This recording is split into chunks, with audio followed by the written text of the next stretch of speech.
Depuis lundi, 25 jeunes innovateurs français au C2 MTL sont invités par l'Office franco-québécois pour la jeunesse à Montréal. Ce rendez-vous international de l'innovation et de la créativité se poursuit jusqu'à vendredi. Un reportage de notre correspondante à Montréal, Sarah Gershani. Nous, on a inventé une nouvelle tétine, une tétine rétractable, qui permet justement de protéger la tétrelle, donc le bout qui est en contact avec la bouche de l'enfant, des saletés lorsqu'elle tombe par terre. Commerce et créativité sont les mots d'ordre du C2 Montréal. Près de 2000 entrepreneurs, dont la moitié provient de l'extérieur du Québec, assistent depuis ce lundi à ce rendez-vous de l'innovation.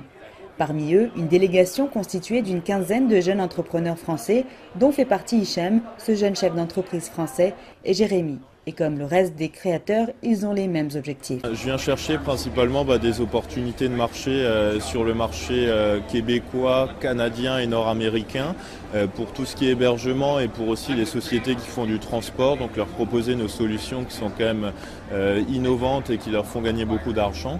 Et je suis venu avec les différentes personnes ici pour rencontrer justement des mondes, des dirigeants d'entreprise, des décideurs et des personnes qui sont intéressées par l'innovation et par mes innovations.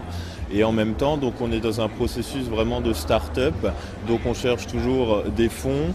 Plus d'une centaine de candidatures ont été déposées auprès de l'Office franco-québécois pour la jeunesse, l'un des organisateurs de cette délégation française. On a été chercher comme ça des pépites, comme on voit le projet de tétine rétractable qui a gagné un prix au concours Lépine, qui est un concours de l'innovation en France.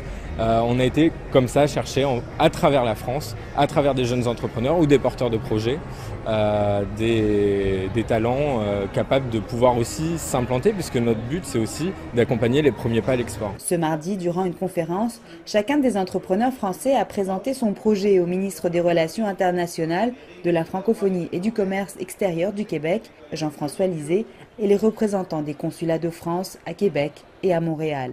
Durant le reste de la semaine, cette délégation rencontrera de potentiels investisseurs québécois dans l'espoir un jour de pouvoir exporter leurs projets ou leurs compagnies au Québec.